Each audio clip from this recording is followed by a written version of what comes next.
안녕하세요. 저는 과편여 원고편집위원장 조혜민입니다. 선생님들 만나 뵙게 돼서 반갑습니다. 제가 오늘 말씀드릴 내용은 우리가 베스트 프랙티스라고 줄여서 부르는 학술 출판에서 투명성 원칙과 처리 기준에 대한 것입니다. 총 16개의 원칙을 제시하고 있는데 오늘은 먼저 서러운 부분과 8개의 원칙에 대해서만 말씀드리도록 하겠습니다. 베스트 프랙티스는 우리가 잘 아는 코프, DOAJ 등 4개 국제기관에서 만든 학술지 출판을 위한 최소한의 기준이라고 합니다. 2013년에 초판을 발행했으나 저희가 잘 몰랐던 것 같고요. 2018년 1월에 3판을 개정한 후 널리 알려지고 있습니다. 베스트 프랙티스 전문은 앞에 4기관 사이트를 들어가시면 모두 보실 수 있는데 특히 DOAJ 사이트에서는 한글 번역판을 보실 수 있습니다. 우리나라에 DOAJ 대사가 3명이 있고요. 그 대사들이 1차 번역한 것을 과편협에서 검토한 것입니다. 베스트 프랙티스가 왜 중요하게 되었는지는 다 아시는 바와 같이 오픈 억세스 학술지의 급증과 관련이 있습니다. 해적 학술지 등도 나오고 있는 상황에서 저자와 독자를 보호하기 위해 학술지 출판 자체에 대한 윤리를 강조하는 것입니다. 우리가 그동안은 연구 자체의 윤리, 논문 한 편의 윤리만을 이야기했었는데 학술지 자체의 출판 윤리가 이야기되는 것입니다. 물론 여기서도 논문의 윤리에 대해서도 다루지만 학술지의 소유권자가 누구이며 무슨 비용으로 출판하는지를 공개하라고 하고 있습니다. 스코프스에서도 데이터베이스 증제 심사의 필수 요건으로 채택하고 있습니다.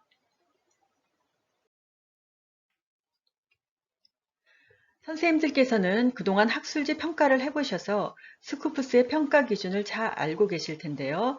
기존의 스코프스에서는 출판 윤리를 아래와 같은 10가지 항목으로 체크했다고 합니다. 그런데 작년부터 그 10가지 항목을 베스트 프랙티스의 16개 항목으로 동일하게 맞춰 평가한다고 합니다. 여기에 있는 16가지가 스코프스에서 다루는 출판 윤리에 관한 내용이고 베스트 프랙티스와 거의 유사한 내용을 요구하고 있습니다. 빨간색으로 표시한 것이 추가된 6가지 항목입니다. 추가된 항목을 보면 운영 조직, 저자가 부담하는 비용, 이해관계, 출판 비용의 출처, 광고, 마케팅 방법 등으로 출판 경영과 관련된 내용을 많이 밝히도록 하고 있습니다. 여기서는 16가지 베스트 프랙티스 중에서 8가지에 대해 먼저 다뤄보도록 하겠습니다. 처음으로 나오는 것이 학술지 홈페이지에 관한 것입니다. 학술지 홈페이지가 있어야 하며 그 홈페이지에는 필수적으로 어떤 것을 포함해야 하는지에 대해 이야기하고 있습니다. 학술지 홈페이지는 전문적이고 윤리적으로 구축해야 한다고 이야기합니다. 우리가 가끔 학술지 홈페이지를 보면 과장된 홍보를 하는 경우를 볼 수 있고 홈페이지는 상당히 멋있게 만들어졌는데 뭔가 찾으려면 막상 찾을 수 없는 홈페이지를 만나는 경우가 있습니다. 여기서는 국제적인 표준, 특별히 표준이 있는 것은 아니지만 전문가 집단에서 어느 정도 기준이라고 생각하는 방식으로 윤리적으로 홈페이지를 구축하도록 안내하고 있습니다. 특히 학술지를 돋보이게 하기 위해서 관련 없는 유명한 기관을 적어놓거나 하는 일이 없어야 한다고 합니다. 또한 홈페이지에 꼭 포함할 내용으로는 학술지의 목적과 범위를 기술해야 하고요. 주 독자층이 누구인지, 그 다음에 저자의 기준에 대해서 밝혔는지, 중복 투고나 중복 출판 금지에 대해서 기술하고 있는지, 마지막으로는 PISSN과 EISSN을 명확히 표기하고 있는지를 포함하라고 합니다.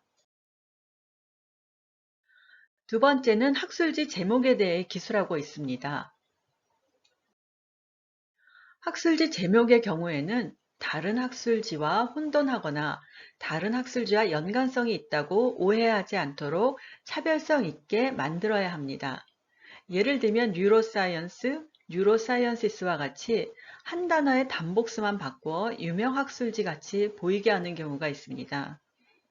또 아메리칸 저널업으로 시작하는 학술지들이 있는데 이 제목을 보면 당연히 우리는 미국에서 나온 학술지이고 꽤 권위 있는 학술지라고 생각합니다. 그런데 최근에는 제3국에서 나온 학술지 중에 아메리칸 저널업으로 시작하는 학술지가 있다고 합니다. 그래서 학술지 타이틀을 평가하실 때는 이렇게 독자나 저자들을 헷갈리게 하는 이름인지 확인하시는 것이 필요하실 것입니다. 선생님들께서 학술지 명칭을 검색하실 때는 아무래도 구글이 가장 파워풀하고요. 전 세계 도서관들의 목록인 월드캣에서도 확인을 해보실 수 있습니다. 다음은 전문가 심사를 어떻게 하고 있는지를 기술하는 문제입니다. 전문가 심사 과정에서는 먼저 피어 리뷰를 하는 것인지 확인하는 것이 중요합니다. 그리고 다 아시겠지만 피어 리뷰란 학술지 편집위원이 아닌 해당 분야 전문가들이 평가하는 과정을 말합니다. 따라서 이와 관련된 모든 정책과 심사 방법을 홈페이지에 기술하도록 하고 있습니다. 제가 생각했을 때 심사에 대한 가장 대표적인 정책은 싱글 브라인드인지 더블 브라인드인지 아니면 최근에 도입되고 있는 오픈 리뷰인지 심사 방법에 관한 것일 것 같습니다.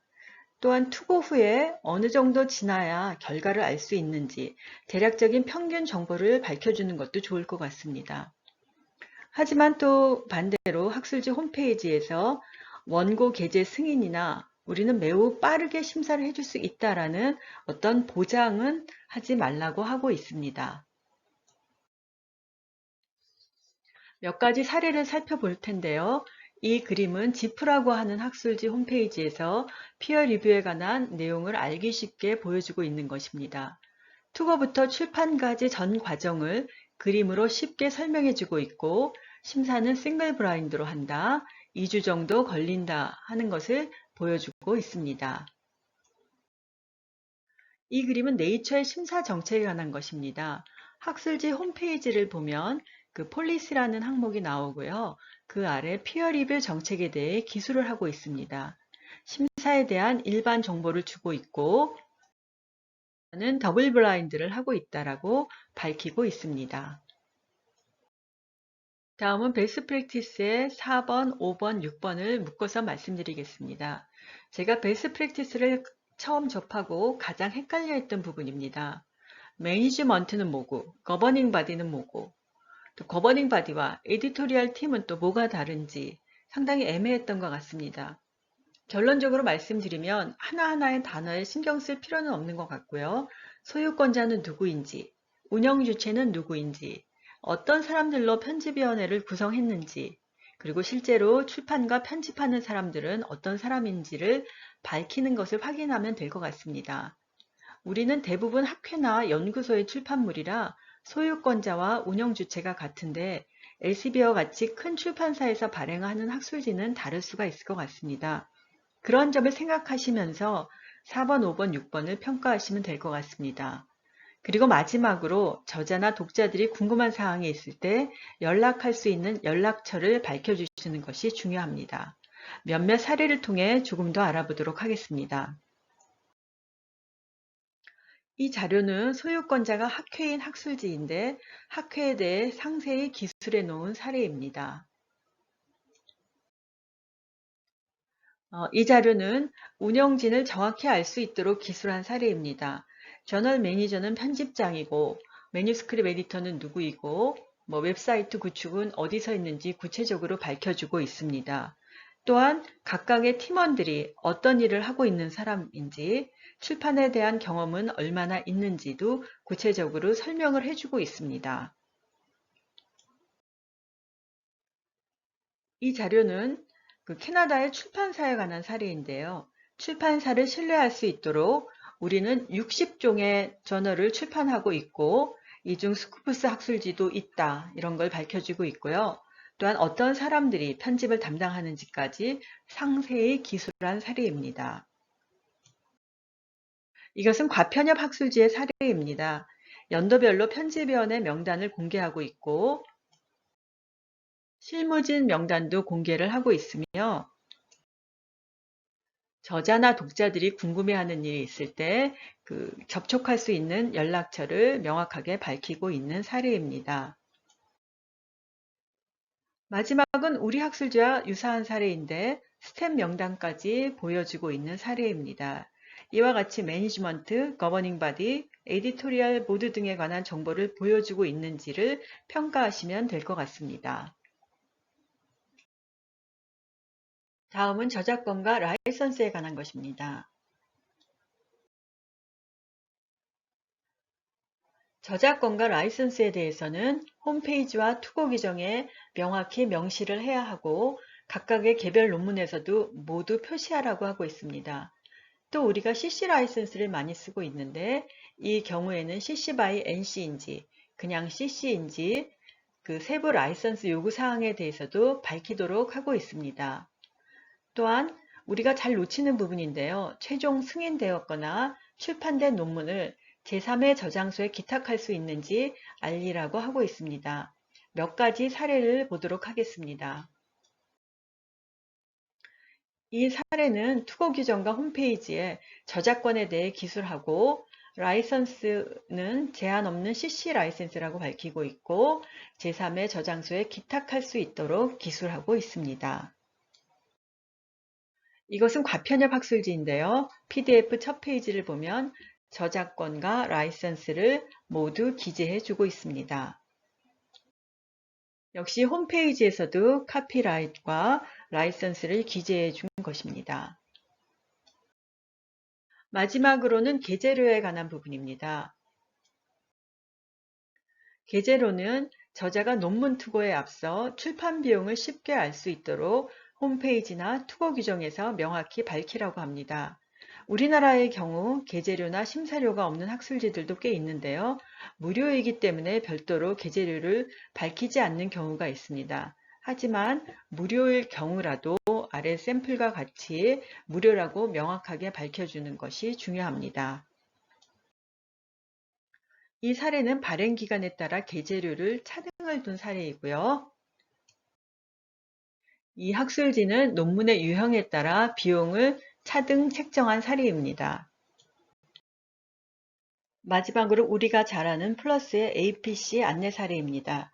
이와 같이 홈페이지와 투어 규정에서 출판 비용에 대해 명확히 안내하는 것은 저자들을 보호하는 것이라 생각할 수 있습니다.